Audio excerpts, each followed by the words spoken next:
Parabéns, Igreja Presbiteriana, pelos seus 112 anos. Eu estava vendo ali Dona Jacobede, lembrei de algumas pessoas que estão aqui há muitos anos. Eu não posso exatamente dizer a época, mas bem antigos aqui. Aeró, Magali, Malenise, Dorcas, Dorian, depois eu não sei mais, mas tem a Débora, a Dona Mantomásia. Eu sei que isso vem aí da década de 40, 50, são pessoas que estão servindo a Deus por muitos anos aqui. Irmãos, apresentar o pastor Ronaldo Lidório. O pastor Ronaldo já tem vindo aqui todos os anos conosco, mas um missionário experiente, pastor presbiteriano, e ele tem um privilégio de ter plantado uma igreja entre os Concombas, em Gana. Essa igreja se multiplicou, são cerca de 40 igrejas, e aconteceu um movimento missionário. E tem muitos livros escritos, e agora ele tem trabalhado na Amazônia já desde alguns anos, Projeto Managé, já há uns 10 anos, Ronaldo. Vive viajando para um lado e para o outro, e às vezes ele fica 3, 4 dias na floresta procurando um povo.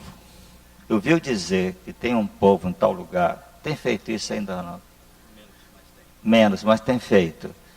Já foi aqui de Manaus para Tabatinga de voadeira, pesquisando. Então, Ronaldo é o nosso Indiana Jones da Presbiteriana. E ele está atualmente plantando igrejas, em parceria com a igreja, com o pastor Alcedir, entre os Muras, entre o povo Saterê, tanto aqui na cidade como lá na região de Maués. Nós vamos orar, irmãos, agradecer a Deus e orar pelo seu Lázaro, que está com problema de coração. Vamos orar. Senhor, abençoa teu servo esta noite, abençoa a igreja, edifica a tua igreja, prepara-nos para sermos melhores crentes, te servir, Senhor, com gratidão, um testemunho vivo, eficaz, de quem te ama verdadeiramente. Senhor, abençoa a vida do Lázaro Ferreira da Silva, com problema no coração, que ele possa, Senhor, ter a possibilidade de fazer a cirurgia, Senhor. Abençoa-nos, ó Deus, em nome de Jesus. Amém. Meus irmãos, graça e paz em Cristo Jesus. É uma alegria estar com vocês ao longo do dia de hoje. E eu creio que aniversário como este é momento de nós celebrarmos a Deus pela sua bondade, pois Deus manifesta em nossa vida, em nossa família, em nossa caminhada, em nosso trabalho, nessa igreja, a sua bondade. E momento também de nós sondarmos o nosso coração e vermos aquela área da vida na qual o Senhor está trabalhando e quer transformar também em uma noite como esta, para a glória do seu nome. Eu creio, meus irmãos, que amar é um dos nossos maiores privilégios e igualmente é um dos nossos maiores desafios. Na verdade, toda a palavra de Deus nos convida a este gesto, a esta posição, a este sentimento, e mais que um sentimento, a este compromisso, amar. Em Mateus capítulo 22, o Senhor Jesus resumiu os mandamentos em um mandamento: amar a Deus acima de todas as coisas e ao próximo como a si mesmo. Em Romanos capítulo 13, o apóstolo Paulo nos disse que o amor é o cumprimento de toda a lei, ou seja, no amor nós estamos livres, nós somos libertos. Em 1 João capítulo 4, João nos ensina que aquele que não ama de fato não conhece a Deus, porque, e ele afirma, Deus é amor. Em 1 Coríntios capítulo 13, o apóstolo Paulo nos diz que nos resta a fé, a esperança e o amor, sendo o maior destes, ok, irmãos? O amor. Abra sua Bíblia comigo em 1 Coríntios capítulo 13. Nós iremos pensar nesta noite na palavra de Deus sobre o amor. Se você puder ficar comigo de pé um momento mais, para lermos juntos a palavra de Deus. 1 Coríntios, capítulo 13. Notem os irmãos que em 1 Coríntios, capítulo 12, o apóstolo Paulo nos fala a respeito dos dons espirituais. No capítulo 14, ele vai nos falar sobre os dons espirituais. Mas no meio dos dois capítulos, no capítulo 13, inspirado pelo Espírito Santo, Paulo escreve o capítulo inteiro a respeito do amor. E a lição me parece bem clara, é que o amor é superior aos dons. Capítulo 13, versículo 1. E eu passo a mostrar-vos ainda um caminho sobremodo excelente. Ainda que eu fale as línguas dos homens e dos anjos, se não tiver amor, serei como bronze que soa, ou como símbolo que retine. Ainda que eu tenha o dom de profetizar, e conheça todos os mistérios e toda a ciência, ainda que eu tenha tamanha fé, a ponto de transportar montes, se não tiver amor, nada serei. E ainda que eu distribua todos os meus bens entre os pobres, e ainda que entregue o meu próprio corpo para ser queimado, se não tiver amor, nada disso me aproveitará. Versículo 4, todos juntos. O amor é paciente, é benigno. O amor não age em ciúmes, não se ufana, não se ensoberbece.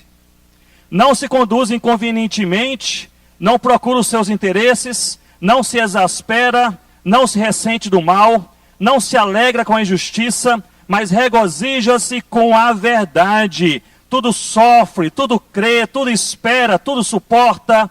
Versículo 8, todos juntos. O amor jamais acaba, mas havendo profecias, desaparecerão. Havendo línguas, cessarão. Havendo ciência, passará. Porque em parte conhecemos e em parte profetizamos. Quando, porém, vier o que é perfeito, então o que é em parte será aniquilado. Quando eu era menino, falava como menino, sentia como menino, pensava como menino. Quando cheguei a ser homem, desisti das coisas próprias de menino. Porque agora vemos como em espelho, obscuramente. Então veremos como irmãos, face a face. Agora conheço em parte, então conhecerei como também sou conhecido. Versículo 13, juntos. Agora, pois, permanecem a fé, a esperança e o amor. Estes três, porém o maior deles é o amor. Vocês podem se sentar com as suas Bíblias abertas comigo neste texto. Permitam-me descrever um pouco deste contexto. O apóstolo Paulo, ele escreve 2 cartas à igreja que está nesta cidade, a cidade de Corinto. E Corinto era a capital da Acaia, e era o assento do procônsul romano. Era uma cidade importante. Na verdade, ela fazia parte das 4 principais, mais importantes de todo o império. Em primeiro lugar, Roma, depois Corinto, depois Éfeso e depois Antioquia da Síria. Esta cidade, Corinto, era conhecida em todo o império pela sua imoralidade, pela sua promiscuidade sexual. Era uma cidade portuária e passavam por aquela cidade, ao longo do ano, milhares e milhares de marinheiros, e havia centenas de prostíbulos naquela cidade de Corinto. Na verdade, a própria palavra Corinto, o nome da cidade, ele se tornou também um verbo que significava uma alta dosagem de promiscuidade sexual. Alguma coisa como corintiar. Significa buscar um assédio ou a promiscuidade sexual mais profunda.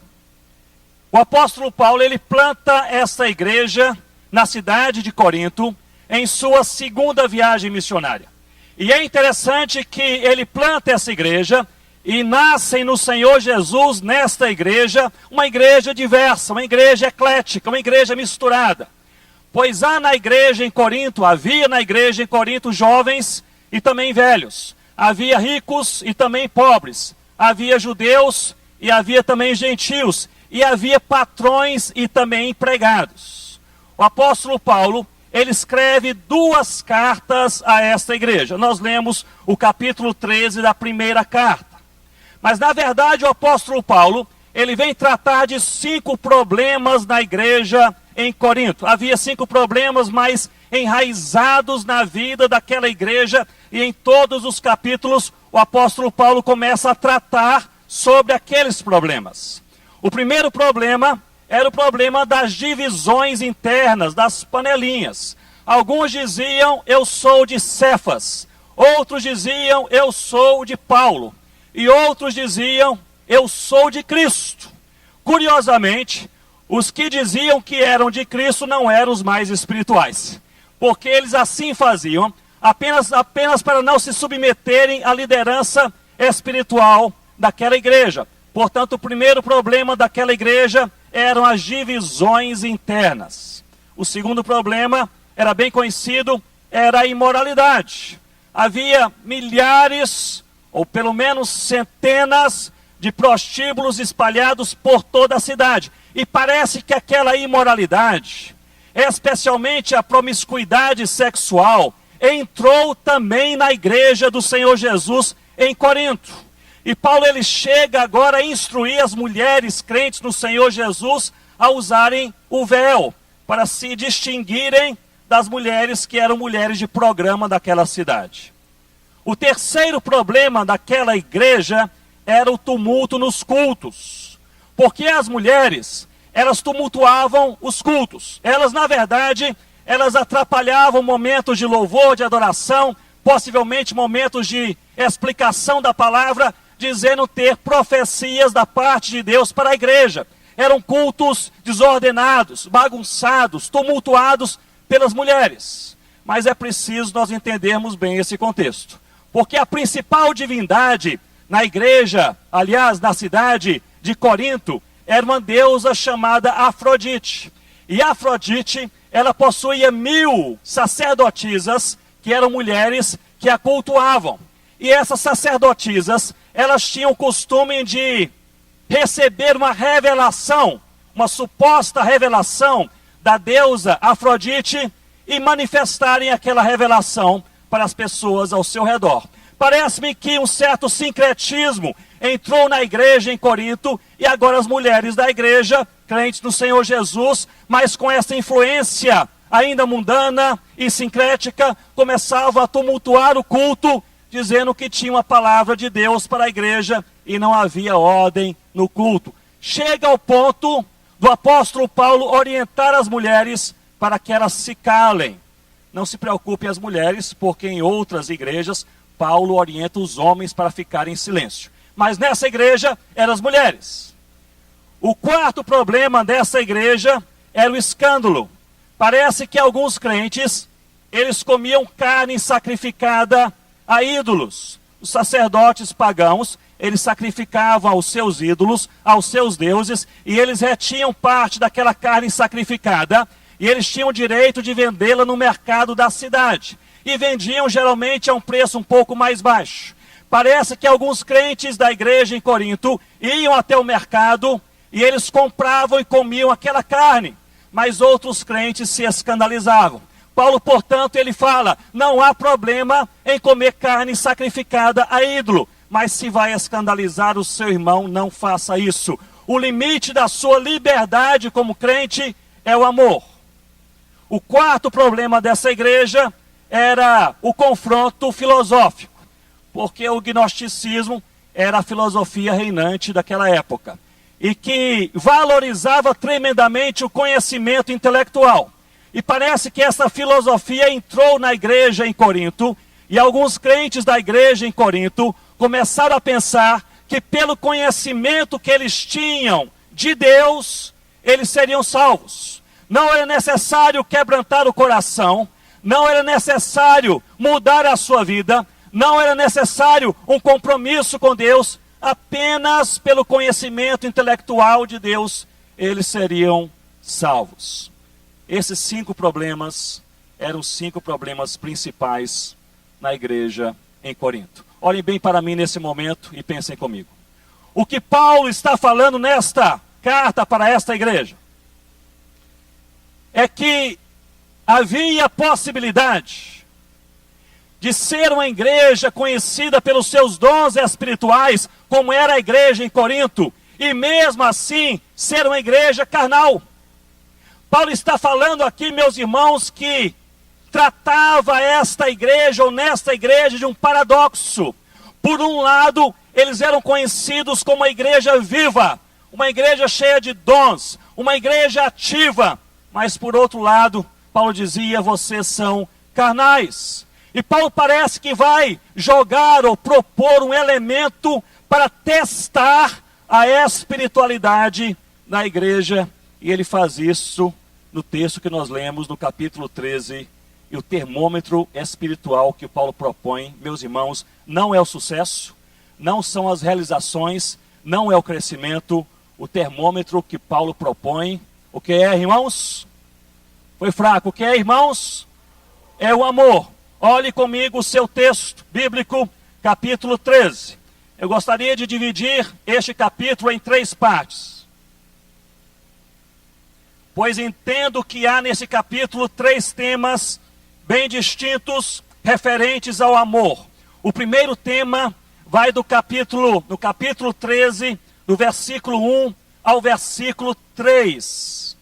E nos mostra que o amor prova a verdadeira espiritualidade. Acompanhem comigo, no versículo 1, Paulo diz, se eu tiver dons espirituais. Versículo 2, se eu tiver tamanha fé. Versículo 3, se eu praticar toda sorte de ação social, de obras de bondade. E ele diz, se eu não tiver amor, e Paulo sentencia, nada disso me aproveitará. Meus irmãos, eu creio que esta é uma das frases mais chocantes, é uma das frases mais desafiadoras em toda a teologia paulina. Ele diz, eu posso fazer, eu posso trabalhar, eu posso orar, eu posso ler e pregar, eu posso ajudar, eu posso me martirizar, eu posso entregar o meu próprio corpo para ser queimado, mas se eu não tiver amor, nada disso me aproveitará. O que o apóstolo Paulo está dizendo aqui, ele está colocando em cima de um critério bíblico especial, singular, o amor, dizendo, o amor prova a verdadeira espiritualidade.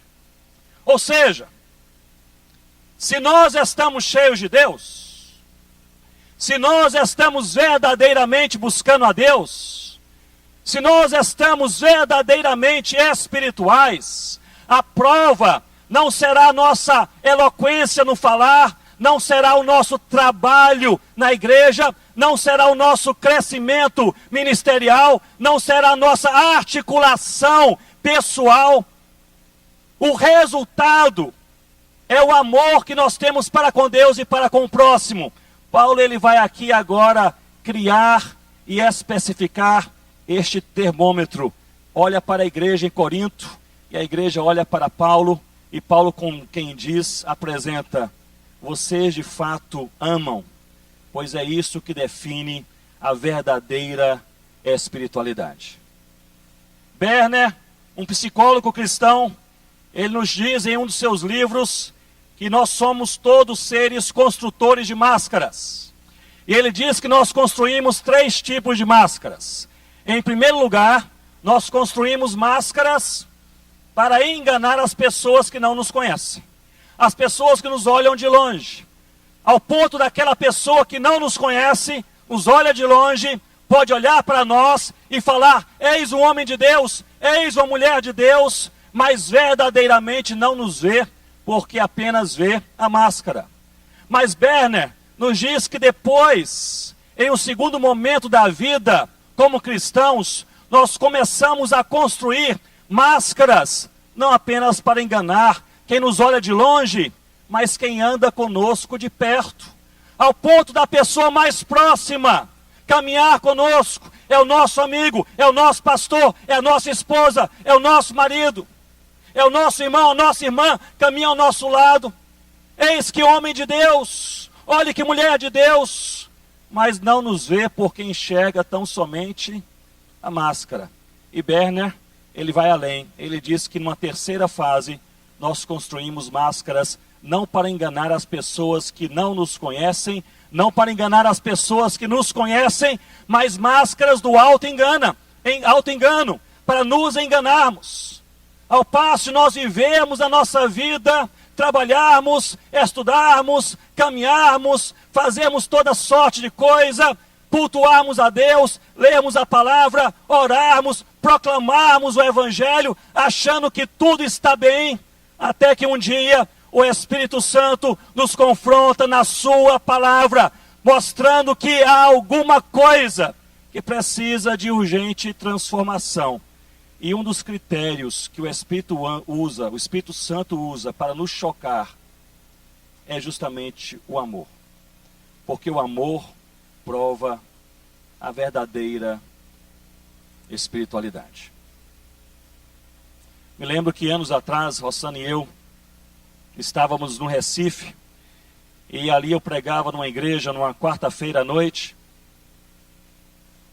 e voltando para casa, Rossana mandou um recado: passe em um supermercado e compre alguma coisa, talvez um pacote de leite, biscoito, alguma coisa parecida, não me lembro bem. E voltando para casa, eu parei naquele supermercado, era mais ou menos, talvez umas 10:30 da noite, ele ficaria aberto até meia-noite, e ali eu parei, peguei uma cestinha, comecei a procurar aqueles produtos, o supermercado estava vazio. Mas ali eu me encontrei com um homem de Deus, um homem que na verdade era um pregador da palavra para a família, um homem que era usado por Deus para seminários sobre família, casamento, relacionamento pessoal familiar. Muito conhecido, muito abençoado. Me encontrei com aquele homem, eu o cumprimentei, eu disse: estou apenas passando para pegar algumas coisas, e eu notei que ele empurrava um carrinho vazio. E ele empurrava aquele carrinho de maneira vagarosa ali por um dos corredores daquele supermercado. Eu terminei de pegar aqueles produtos, me dirigi para o caixa daquele supermercado, e eu notei que aquele homem estava no mesmo corredor, com o mesmo carrinho, e o carrinho vazio. Eu me aproximei dele e disse: o senhor está bem? Está acontecendo alguma coisa? E ele disse: não se incomode, Ronaldo. Eu trabalho, e eu encerro o meu trabalho no escritório, geralmente 6 horas da tarde, eu pego meu carro, eu venho para esse supermercado, e eu fico aqui até 11 horas da noite, 11:30 da noite, e eu vou para casa. Eu comecei a indagá-lo sobre isso, ele não quis responder. Eu coloquei o meu braço sobre o seu ombro e disse: seria bom talvez orarmos nesse momento e sabermos o que está acontecendo. Ele abriu o seu coração e ele disse: todo dia eu saio do meu escritório e eu passo horas sozinho nesse supermercado, porque a minha família e a minha casa é o inferno. Nós não nos entendemos, só há brigas entre nós. Eu piso na minha casa, a minha esposa me fala, eu fico irado, não me entendo com meus filhos, eles parecem que me odiam. E ali nós, naquele momento, com o coração quebrado, oramos naquele supermercado, e eu fui para casa pensando assim também muitas vezes é a nossa vida. Nós falamos, escrevemos, aconselhamos, ensinamos, encorajamos sobre coisas que nós não estamos vivendo. A palavra de Deus coloca um peso todo especial sobre isto. A palavra de Deus quer nos levar não apenas a falar, não apenas a usar máscaras, mas deixar cair as máscaras confrontadas pelo amor em nome do Senhor Jesus. Nós somos convidados por toda a palavra de Deus a amar a Deus, amar ao próximo. A segunda parte deste texto vai do versículo 4, me acompanhem, até o versículo 8. Na primeira parte, o apóstolo Paulo nos diz, em outras palavras, que o amor prova qual é a verdadeira espiritualidade.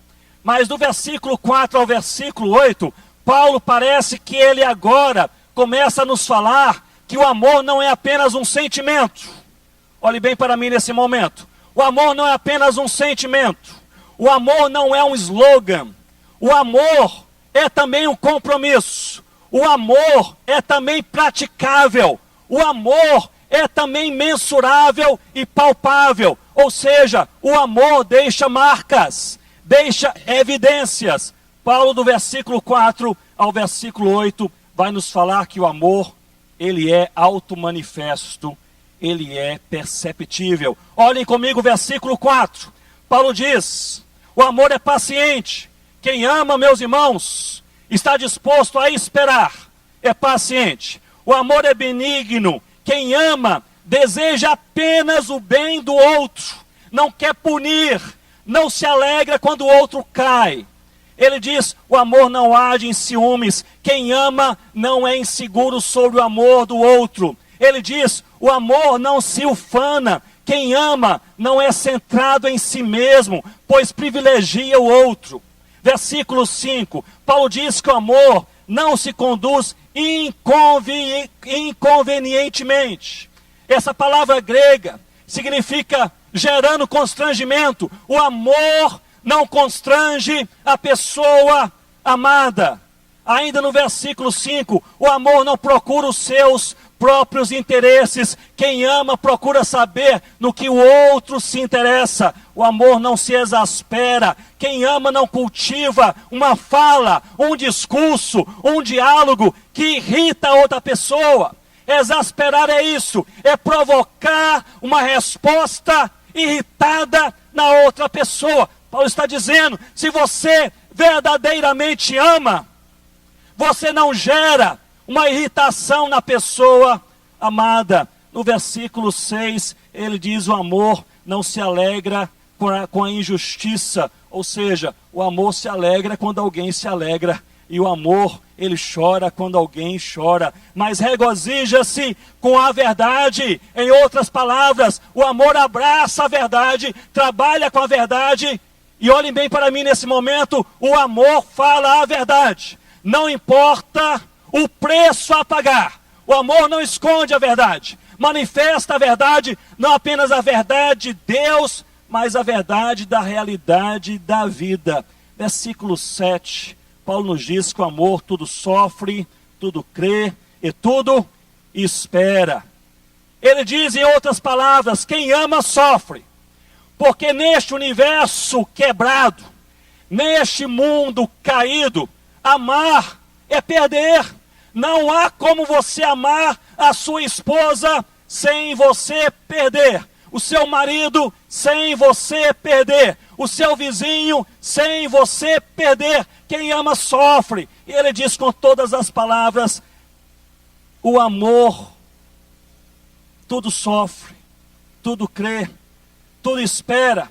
Não apenas sofre porque perde, mas crê porque tem fé.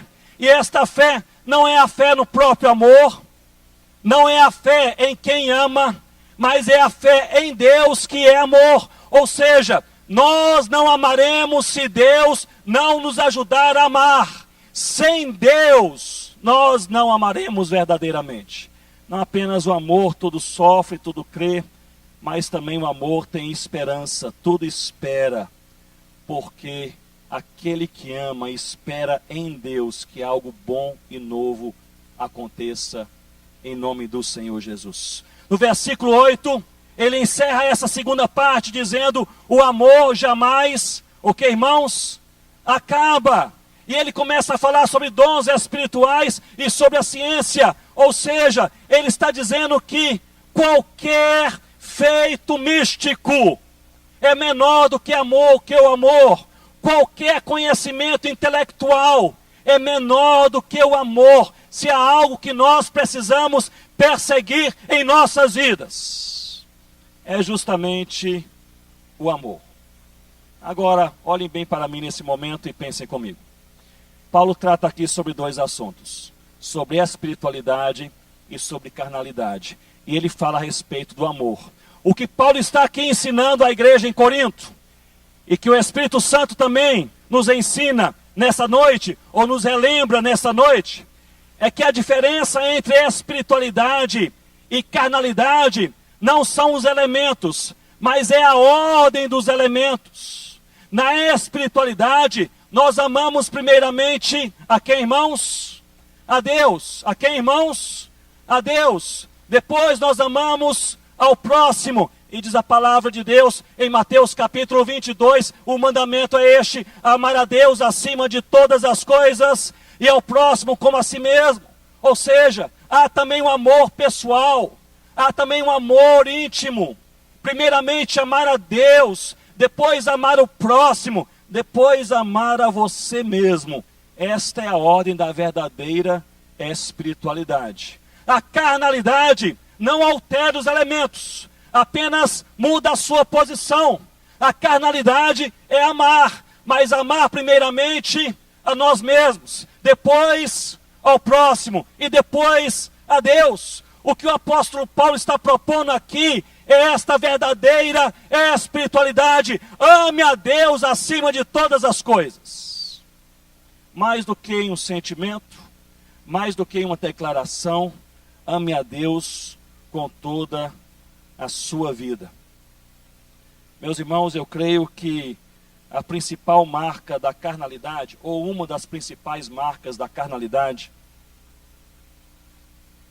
é sermos extremamente tolerantes conosco e extremamente intolerantes com a pessoa que está ao nosso lado.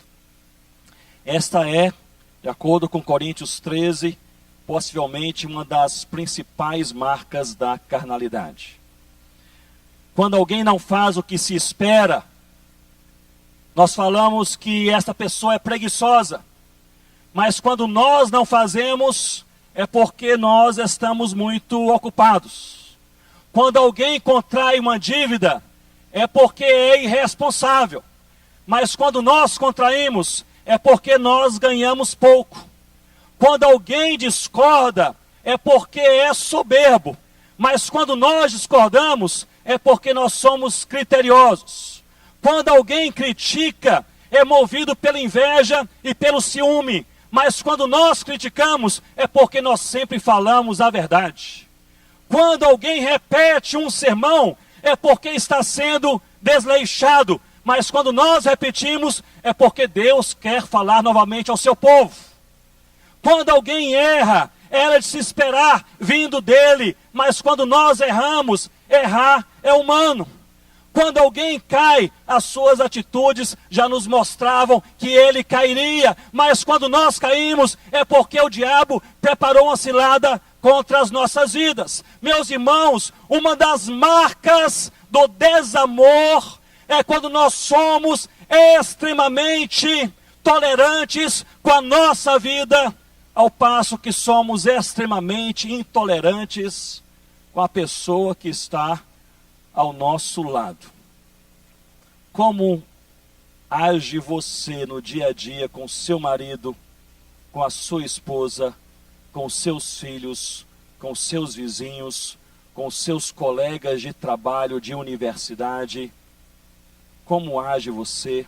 Como agimos nós?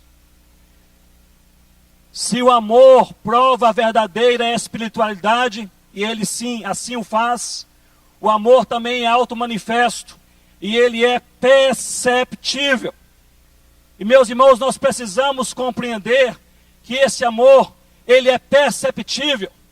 Mas nós não devemos amar para sermos percebidos. Mas o amor, ele se traduz em palavras, se traduz em ações, se traduz em comportamento. Eu gostaria que você olhasse o texto novamente comigo. Do versículo 1 ao versículo 3, Paulo nos diz que o amor prova a espiritualidade. Do versículo 4 ao versículo 8, ele diz que o amor possui marcas, ele é evidente. Do versículo 9 ao versículo 12, Paulo nos diz que o amor, ele é um aprendizado. O amor é um processo. Diga comigo, processo. Fica fraco, irmãos. Processo.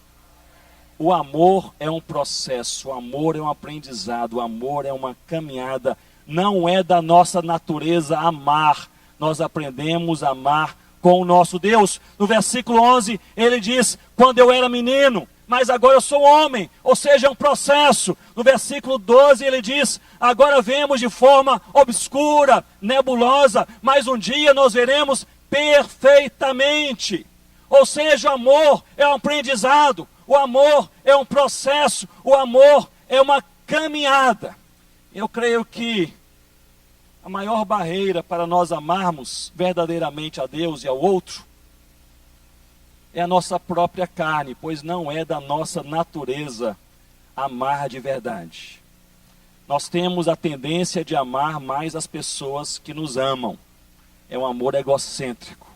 Nós temos a tendência de amar mais as pessoas que podem nos ajudar. É um amor utilitário. Nós temos a tendência de amar mais as pessoas que concordam comigo ou conosco. É um amor intolerante. A carne é a nossa maior barreira para um verdadeiro amor. Meus irmãos, olhem bem para aqui, para mim nesse momento, e reflitam comigo. Amor não é apenas uma palavra solta ao vento, a palavra de Deus. Amor não é apenas uma boa opção cristã, se você resolve agarrá-la. Amor é um mandamento. O Senhor Jesus nos ensinou.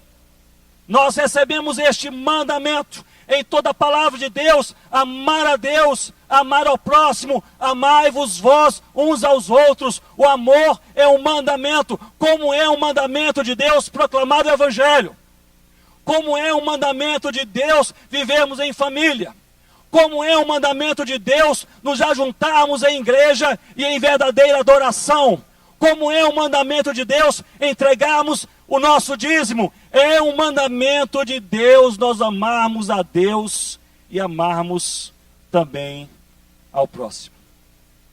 Meus irmãos, quando nós pensamos a respeito deste mandamento de Deus, eu gostaria de trazer à sua mente os 5 problemas que nós primeiramente falamos da igreja em Corinto. O primeiro problema eram as divisões. Portanto, em amor, Paulo está dizendo à igreja em Corinto: acabem com as panelinhas, acabem com as divisões. Sente-se ao lado da pessoa que você não gosta tanto. Procure caminhar, abraçar e verdadeiramente amar a pessoa que pensa diferente de você. O mandamento do amor não é um mandamento apenas fluido. Ele se traduz em uma prática palpável, que é a unidade da igreja. Quando a igreja ama a Deus, a igreja não tem panelinhas. Amém, irmãos? Fraco demais, amém, irmãos? Divisões, acabem com as panelinhas, dizia Paulo, em outras palavras. Segundo problema, a imoralidade. O apóstolo Paulo está dizendo: em amor, sejam diferentes. Porque lá fora, o namoro, os namorados já dormem, já fazem sexo, sejam diferentes. Lá fora, o adultério é permitido, sejam diferentes. Lá fora, há homens e mulheres de programa, sejam diferentes. Em amor, sejam diferentes. Terceiro problema da igreja em Corinto: o tumulto nos cultos. Em outras palavras, Paulo dizia: em amor, não fale para aparecer. Porque parece-me que aquelas mulheres interrompiam o culto para dizer que tinham revelação de Deus, apenas para se destacar, para aparecer. O apóstolo Paulo, ele chama, rearranja, ele ajusta, dizendo: em amor a Deus e amor ao próximo, não falem para aparecer, não busquem o holofote, não queiram ter o seu nome no boletim da igreja, não busquem sentar no primeiro lugar. Seja humilde de coração. Deus e somente Deus conhece o seu coração e há de lhe abençoar. Não é estando na plataforma que você receberá a bênção de Deus, pois Deus conhece o nosso coração. Terceiro ou quarto problema na igreja: primeiro, divisões, acabem com as panelinhas. Segundo, imoralidade, sejam diferentes. Eu gostaria de voltar a esse assunto e pedir que os jovens olhem bem para mim, em nome do Senhor Jesus. Tenham um namoro diferente do mundo, porque no mundo pode qualquer coisa. No mundo pode qualquer coisa. A proposta de Deus é: tenha um amor diferente do mundo, porque você, jovem crente, você ama a Deus, e você ama o seu namorado e a sua namorada. Respeite a Deus, e respeite o seu namoro, em nome do Senhor Jesus. Tumulto nos cultos, parem de falar sem sentido. Quarto problema, escândalo na igreja. Alguns comiam aquela carne sacrificada, outros se escandalizavam. E Paulo dizia: meus irmãos, a bem da verdade, é comer carne sacrificada ou não tem a menor importância. Mas se você vai escandalizar o irmão, o limite da sua liberdade é o amor. Então não coma em amor ao seu irmão. O último problema na igreja, o confronto filosófico, gnosticismo. Conhecer a Deus, ter apenas conhecimento intelectual já é suficiente para ser redimido. E Paulo começa a falar: não é o conhecimento, não é o conhecimento, nem é um misticismo, ações sobrenaturais. Na verdade, é um coração quebrantado por Deus, e somente Deus pode quebrantar o seu e o meu coração, em nome do Senhor Jesus. Nesta manhã eu mencionei John Knox, que dizia que a ponte entre o conhecimento e a transformação é o quebrantamento. Diga comigo: quebrantamento. Nós podemos ouvir esse texto, podemos ler livros sobre esse texto, podemos fazer uma exegese desse texto, podemos pregar esse texto sobre amor. Se Deus não quebrantar o nosso coração, nós não amaremos.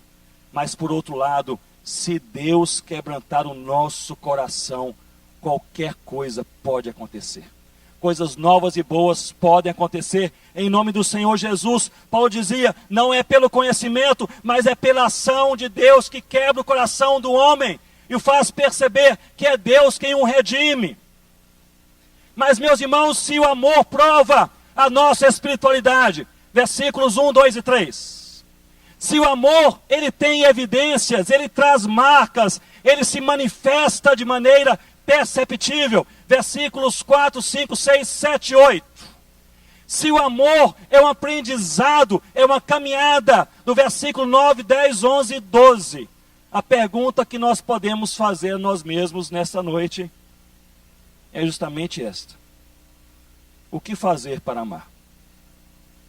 Se nós não conseguimos amar por nós mesmos, o que fazer para amar? Eu gostaria de trazer à igreja 3 sugestões em nome do Senhor Jesus, para nós amarmos segundo a palavra de Deus, ou seja, na ordem de Deus. Amar em primeiro lugar a quem, meus irmãos? A quem, irmãos? A Deus. Se você não ama a Deus, você não ama ninguém. Amar em primeiro lugar a Deus. Em segundo lugar, amar o próximo. E como amar o próximo? Da maneira como você ama a si mesmo, amar também a você. Mas para nós amarmos nessa ordem da espiritualidade e não da carnalidade, que é a ordem inversa, o que fazer para amar? 3 sugestões. Em primeiro lugar, peça a Deus amor, porque Deus é amor. Meus irmãos, a fonte do amor não é a igreja, não é o missionário, não é o livro, não é a pregação, não é o estímulo, não é a intelectualidade. A fonte do amor é o próprio Deus. Se você quer amar, comece orando. E ore todos os dias. Nós vivemos uma época em que a família está sendo terrivelmente atacada. Separações e mais separações. Maridos que não se entendem com esposas. Pais que não se entendem com filhos. Irmãos que não se entendem com irmãs. E eu creio que a comunicação é possivelmente a área mais atacada, segundo Efésios capítulo 2, de acordo com Efésios capítulo 2, atacada pela carne, pelo mundo e pelo diabo. Possivelmente a comunicação é a estrutura social familiar mais atacada e quebrada em nossos dias. A maneira como nós falamos, como nos comunicamos. Meus irmãos, em primeiro lugar, peça a Deus amor, porque Deus é amor. No Salmo 119, no versículo 2, o salmista, ele ora dizendo: eu correrei pelos caminhos dos teus mandamentos, quando dilatares o meu coração. Eu gosto desse salmo e me mostra uma coisa importante. Eu correrei pelos caminhos dos teus mandamentos. Em outras palavras, eu farei a tua vontade, ó Deus, quando dilatares, aumentares, abrires o meu coração. Quem é que dilata o nosso coração, meus irmãos? É Deus. Quem é que nos dá amor, meus irmãos? É Deus. Quem nos ensina a amar, meus irmãos? É Deus. Se você não ama, se você está com relacionamentos quebrados, marido e mulher, pai e filho, irmão e irmã, colega de trabalho, pastor e pastor, equipe ministerial, se você está em uma situação que você não consegue resolver, olhe para Deus em nome do Senhor Jesus, porque aquele que é amor, Ele pode te ensinar e Ele pode me ensinar verdadeiramente a amar em nome do Senhor Jesus. Eu posso dizer que Deus faz isto todos os dias. Em primeiro lugar, peça a Deus amor, porque Ele é amor. Em segundo lugar, livre-se daquilo que é incompatível com o amor. John Edwards, em seu livro Afeto Religioso, ele nos fala sobre a incompatibilidade do amor com as palavras de agressão. John Edwards nos fala que o amor, ele é incompatível com palavras que ferem, palavras de agressão. Se você quer amar, peça a Deus amor, porque Ele é amor. Se você quer amar, comece moldando as suas palavras. Talvez haja muitas coisas que você não possa fazer, mas pela graça do Senhor Jesus, você pode começar mudando a maneira como você fala, ou como você não fala, a maneira como você reage, a maneira como você elabora as suas palavras para a pessoa que está ao seu lado. Elabore palavras com carinho, elabore palavras com respeito, elabore palavras com amor. Em primeiro lugar, peça amor a Deus, porque Deus é amor. Em segundo lugar, livre-se daquilo que é incompatível com amor, especialmente palavras de agressão. Em terceiro lugar, pratique o amor. Meus irmãos, o amor não é apenas um sentimento. O amor não é apenas uma ideia. O amor também é um propósito e o amor também é um compromisso. Diga comigo, compromisso. Compromisso. Amor é um compromisso para com Deus e para com o próximo. E você pode fazer um compromisso. Pratique atos de amor para com Deus. Tire um momento a cada dia para você exaltar o nome de Deus, falar como você ama a Deus, exaltar a grandeza de Deus, exaltar e ler a palavra de Deus. Pratique atos de amor para com Deus, pratique atos de amor para a pessoa que está ao seu lado. Surpreenda a pessoa com carinho, surpreenda a pessoa com a palavra diferente, surpreenda a pessoa com a reação paciente, surpreenda a pessoa. Mas pratique também atos de amor para com você mesmo. Não seja escravo da sua agenda. Tire um tempo para você viver em nome do Senhor Jesus. Nós precisamos viver nessa escala, amar a Deus, amar o próximo e amar a nós mesmos, em nome do Senhor Jesus. Meus irmãos, Lutero, citado por Mahane no livro Glory to Glory, ele fala sobre a caminhada, e eu gostaria de ler sobre essa caminhada para os irmãos. Ele diz assim: esta vida, portanto, não é justiça, mas crescimento em justiça. Não é saúde, mas cura. Não é ser, mas se tornar. Não é descansar, mas exercitar. Ainda não somos o que seremos, mas estamos crescendo nesta direção. O processo ainda não está terminado, mas vai prosseguindo. Não é o final, mas é a estrada. Todas as coisas ainda não brilham em glória, mas todas as coisas vão sendo purificadas. Deus está nos ensinando a amar. E uma das coisas que Deus faz quando nos ensina a amar é nos colocar ao lado de uma pessoa difícil. Portanto, se você quiser aprender verdadeiramente a amar, antes de você orar a Deus dizendo: Senhor Deus, me ensina a amar, pense bem na sua oração.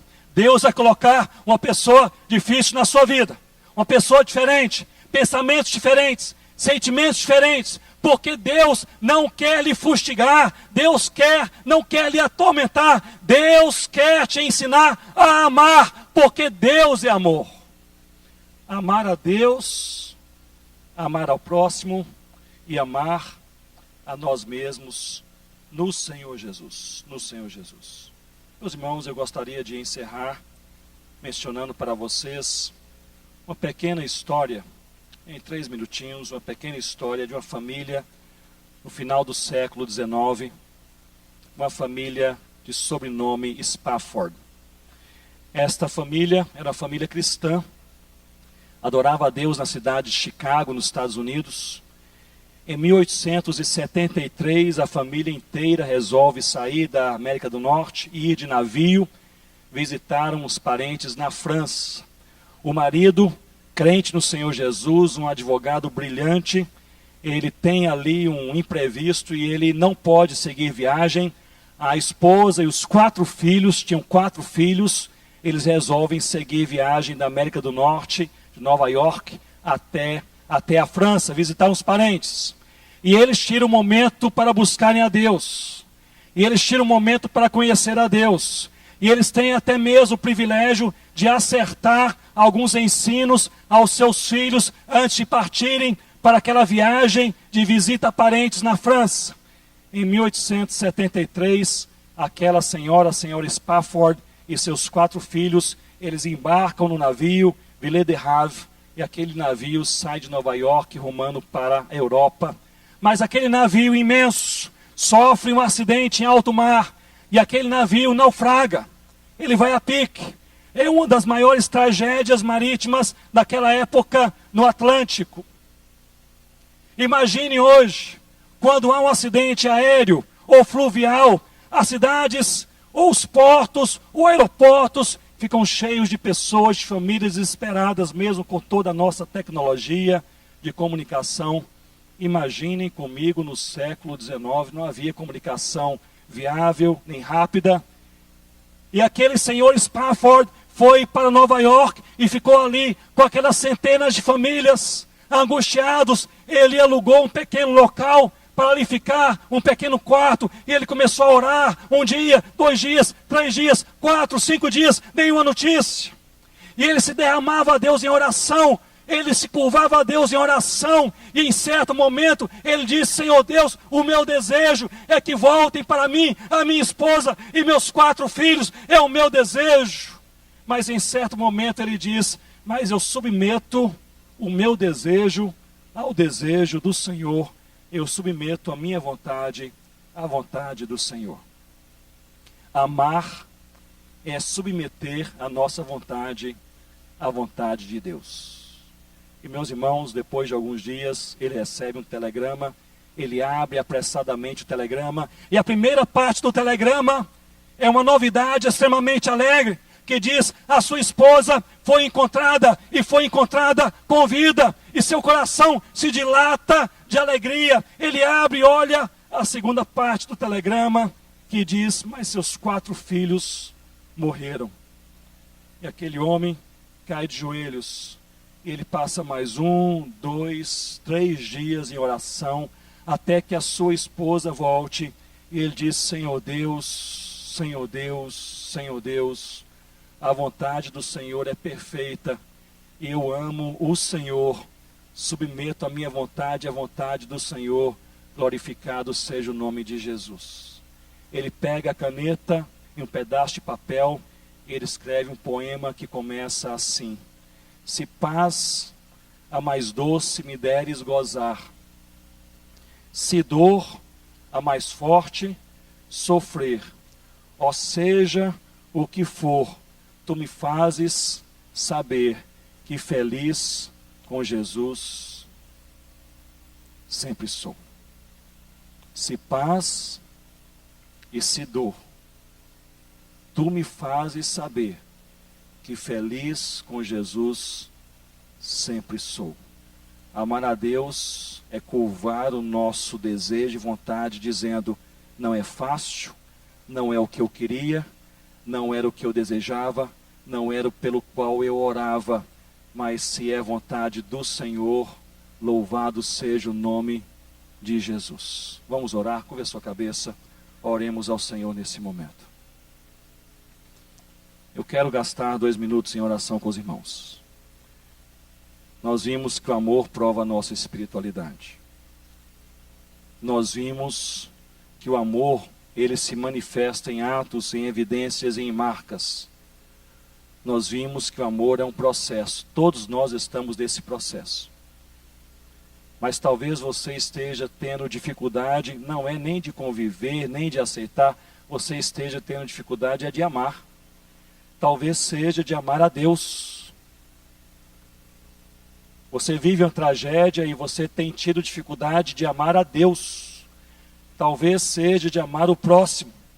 Seu próximo é diferente de você, pensa diferente de você e você não consegue amar a pessoa que está ao seu lado. Talvez seja de amar a você mesmo. A sua autoimagem foi quebrada e você se sente uma pessoa quebrada, destituída, deixada para trás, abandonada. Deus quer nos ajudar a amar.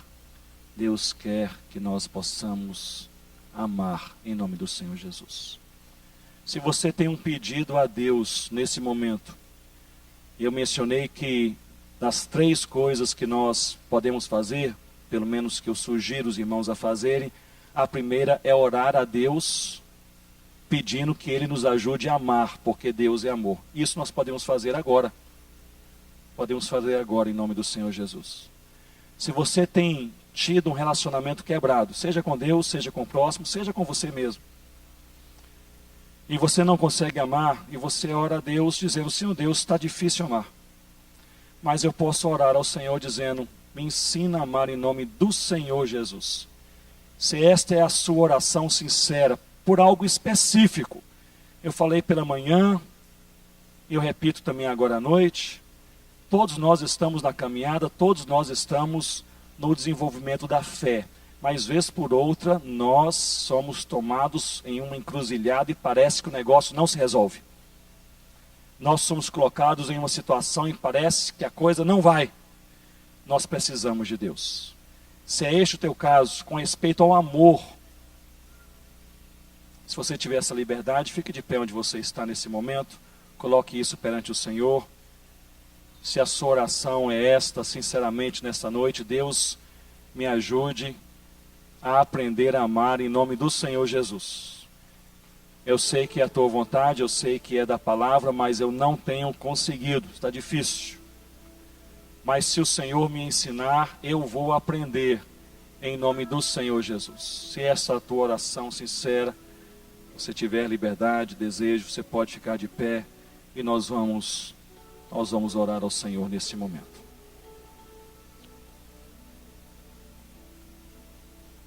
Senhor Deus, nós olhamos para a tua palavra e olhamos para o Senhor. A tua palavra nos diz que o Senhor é amor e que nós devemos amar. E o Senhor sabe o que fala.